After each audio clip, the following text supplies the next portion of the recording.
আসসালামু আলাইকুম ওয়া রাহমাতুল্লাহি ওয়া বারাকাতুহু। বিসমিল্লাহির রহমানির রহিম। আলহামদুলিল্লাহি রাব্বিল আলামিন ওয়াল আকিবাতু লিল মুত্তাকিন ওয়াসসালাতু ওয়াসসালামু আলা নাবিয়্যিহি মুহাম্মাদিন ওয়া আলিহি ওয়া আসহাবিহি আজমাইন। আম্মা বা'দ।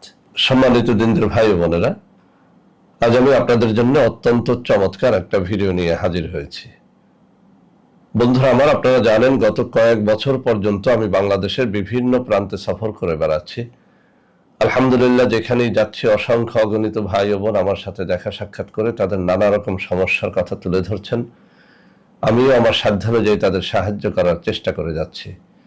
বন্ধুরা আমার, আল্লাহ রাব্বুল আলামিনের কাছে এই প্রার্থনা করি, আল্লাহ রাব্বুল আলামিন যেন আমাকে আমৃত্যু মানুষের খেদমতে নিয়োজিত রাখেন, আমিন। বন্ধুরা আমার, আমরা যখন বিভিন্ন এলাকায় সফরে বের হই তখন কিছু ভাই ও বোন তাদের অত্যন্ত কিছু কষ্টের কথা আমাদের সাথে শেয়ার করে থাকেন। ইদানিং কিছু ভাই ও বোন তাদের ঋণ পরিশোধের জন্য এমন কোনো দোয়া যা সহিহ হাদিসে বর্ণিত আছে এমন কিছু থাকলে তা নিয়ে একটা ভিডিও করার জন্য বারবার রিকোয়েস্ট করেছেন। তারা বলেছেন যে স্যার, ঋণের পরিমাণটা এতটাই বেশি হয়ে গেছে যে কোনো উপায় এখন আর খুঁজে পাচ্ছি না।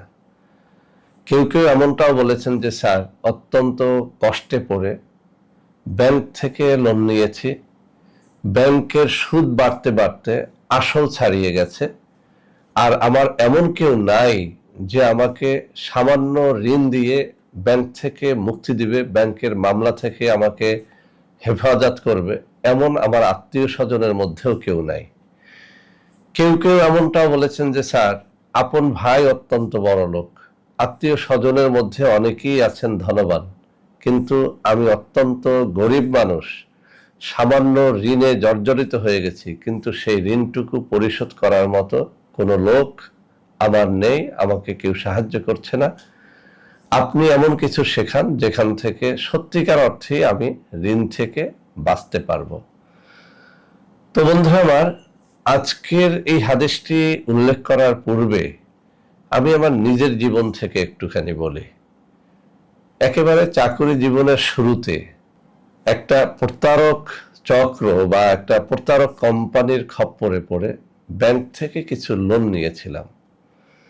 বেতনটাও ছিল অতি সামান্য, সেই সামান্য বেতনের অর্ধেকের বেশি ব্যাংক কেটে রাখত। দুঃখের সাথে বলছি, যে কোম্পানিতে আমি টাকাটা দিয়েছিলাম, যেদিন টাকা জমা হয়েছিল তার মাত্র 7 দিনের মাথায় কোম্পানি উধাও হয়ে গিয়েছিল। তো ছেলে মেয়ের সংসার নিয়ে খুব রকম কষ্টের মধ্যে পড়ে যায়। ঠিক তখন হাদিস শরীফ ঘাটতে ঘাটতে ঠিক এই দোয়াটা তিরমিজি শরীফের 3563 নম্বর হাদিসের মধ্যে এই দোয়াটি এসেছে। ওই দোয়াটি আমি বিশ্বাসের সাথে, আস্থার সাথে, হৃদয় দিয়ে চোখের পানি ফেলে আমি এবং আমার স্ত্রী পাঠ করতে শুরু করি। আল্লাহ সাক্ষী, আল্লাহর মেহেরবানিতে কিছুদিনের মধ্যে আমার সকল ঋণ এমন ভাবে পরিশোধ হয়েছিল যে 1 টাকার একটা নোট আর কেউ আমার কাছে পাইতো না। সুবহানাল্লাহি ওয়া বিহামদিহি, সুবহানাল্লাহিল আযীম। তো এই ঘটনাটুকু বললাম এই কারণে, আমরা যখন কোনো হাদিস অথবা পবিত্র কোরআনুল কারীমের আয়াতের উপর আলোচনা করি, এটাকে যদি আপনি হৃদয়ঙ্গম করতে পারেন, হৃদয় দিয়ে মানতে পারেন, বিশ্বাস করতে পারেন, ইয়াকিন আনতে পারেন, আপনি পরীক্ষা করে দেখেন আল্লাহ রাসূল সাল্লাল্লাহু আলাইহি ওয়াসাল্লাম যা কিছু বলেছেন তার একটা শব্দ, একটা হরফ কোথাও মন গড়া নাই। মা ইয়ানতিকু আনিল হাওয়া ইন হুয়া ইল্লা ওয়াহয়ি ইউহা। পবিত্র কোরআনুল কারীমে সনদ দেওয়া হয়েছে আল্লাহ রাসূল সাল্লাল্লাহু আলাইহি ওয়াসাল্লামকে, বলা হয়েছে তিনি মন গড়া কিছুই বলেন না আল্লাহর ওহী ছাড়া। সুবহানাল্লাহি ওয়া বিহামদিহি, সুবহানাল্লাহিল আযীম। তো আল্লাহ রাসূল সাল্লাল্লাহু আলাইহি ওয়াসাল্লাম থেকে বর্ণিত হাদিস তিরমিজি শরীফের 3563 নম্বর হাদিসের মধ্যে এই দোয়াটি এসেছে। বলা হয়েছে, তোমার ঋণ যদি পর্বত সমানও হয় সেটাও আল্লাহ রাব্বুল আলামিন পরিশোধ করে দেবেন। সুবহানাল্লাহি ওয়া বিহামদিহি, সুবহানাল্লাহিল আযীম। আমি হাদিসখানার ইবারত সহ এখানে তুলে দেব, অর্থ সহ দিয়ে দেব, যাতে আপনারা পাঠ করার সময় আপনাদের হৃদয়ের মধ্যে যেন একটা ভাব তৈরি হয় যে আপনি আল্লাহ রাব্বুল আলামিনকে দেখে দেখে তার সামনে হাজির হয়ে তাকে ঋণ পরিশোধের জন্য অনুনয় বিনয় করে মোনাজাত করছেন।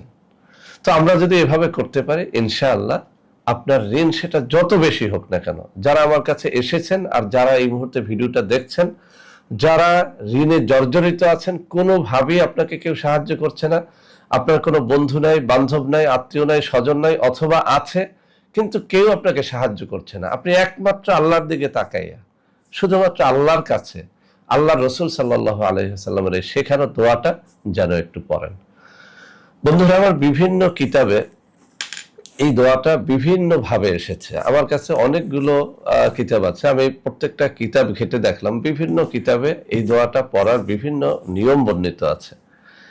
তার মধ্যে কোন কিতাবের মধ্যে এভাবে বলা হয়েছে, পবিত্র জুমার নামাজের দিন জুমার নামাজের সালাম ফিরাইয়া, একটা বইয়ের মধ্যে এসেছে 99 বার এই দোয়াটা পাঠ করতে হবে। আরেকটা কিতাবের মধ্যে এসেছে 121 বার পড়তে হবে জুমার নামাজের সালাম ফিরানোর পরে সুন্নাত নামাজের আগে। আরেকটা বইয়ের মধ্যে এভাবে উল্লেখ করা হয়েছে যে দৈনিক যে ব্যক্তি 121 বার করে পাঠ করবে এই দোয়াটা, ঋণ যত বড় হোক সেটা চলে যাবে। অন্য একটা বইয়ের মধ্যে এটাকে 100 বার পাঠ করতে বলা হয়েছে দৈনিক 5 ওয়াক্ত নামাজের পরে। তো আমার কথা হচ্ছে, আল্লাহ রসুল সাল্লাল্লাহু আলাইহি ওয়াসাল্লামের শেখানো দোয়া, হাদিস শরীফের মধ্যে সংখ্যা উল্লেখ নাই। আমার মতে আমি যেভাবে পাঠ করেছি, হাঁটতে, বসতে, চলতে, ফিরতে দোয়াটা পাঠ করতাম। কখনো কখনো সময় না পেলে নামাজের পর 100 বার করে পাঠ করতাম। তাও সময় না পেলে আমি দৈনিক 100 বার পাঠ করতাম। ভোর রাত্রে যখন তাহাজ্জুদে উঠতাম, তাহাজ্জুদের নামাজ শেষ করে কমপক্ষে 100 বার পাঠ করতাম। আপনি যেভাবেই পাঠ করেন না কেন, মূল দোয়াটি আপনি বেশি করে পাঠ করবেন, এটি হচ্ছে হাদিসের কথা।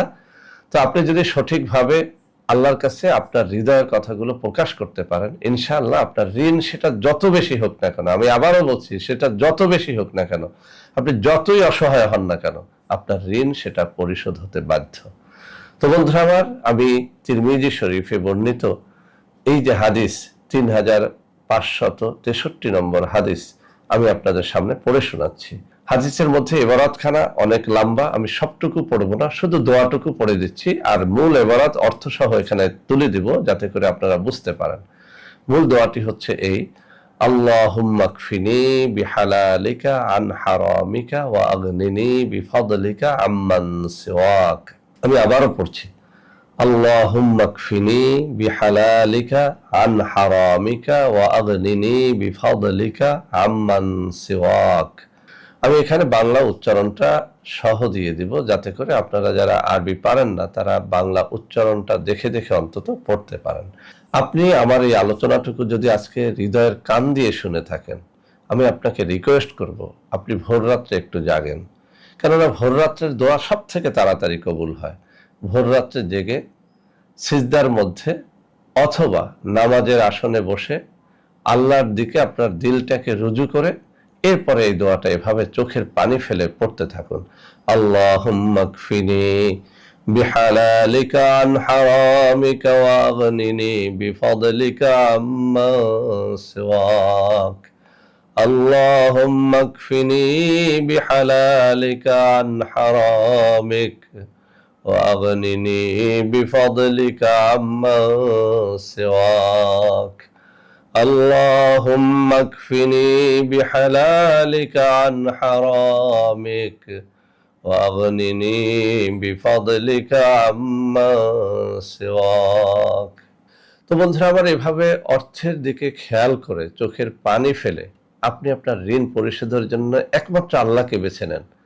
দুনিয়ায় কারো সাহায্য লাগবে না, কোনো ব্যাংকের লোন লাগবে না, কোনো ধনী ব্যক্তির কাছে হাত পাততে হবে না। ভোর রাত্রে জেগে দু চোখের পানি ফেলে এভাবে পড়ুন। যদি ভোর রাত্রে আপনি জাগতে না পারেন, অন্তত 5 ওয়াক্ত নামাজের পরে পড়ুন। তাও যদি না পারেন, আপনার সুবিধার মতো সময় কমপক্ষে 100 বার করে এই দোয়াটা পড়ুন। ইনশাআল্লাহ আমি মুক্তি পেয়েছি, আমার জানা মতে আমার আত্মীয় স্বজনের মধ্যে অনেকে এই আমলটি করে মুক্তি পেয়েছেন, আপনারাও মুক্তি পাবেন ইনশাআল্লাহ। তো তো বন্ধুরা আমার, আজকের এই ভিডিওটি যদি আপনাদের ভালো লেগে থাকে অবশ্যই ওই সমস্ত মানুষের মধ্যে শেয়ার করে দেবেন যারা ঋণ নিয়ে খুব দুশ্চিন্তায় আছে, অর্থ কষ্টে ভুগতেছে, কোনো উপায় যাদের নাই, তাদের মধ্যে ভিডিওটি শেয়ার করে দেবেন। বন্ধুরা আমার, এরকম হাজারো ভালো ভিডিও পেতে আমাদের চ্যানেলগুলোকে সাবস্ক্রাইব করে রাখবেন। আল্লাহ হাফেজ। আসসালামু আলাইকুম ওয়া রাহমাতুল্লাহি ওয়া বারাকাতুহু।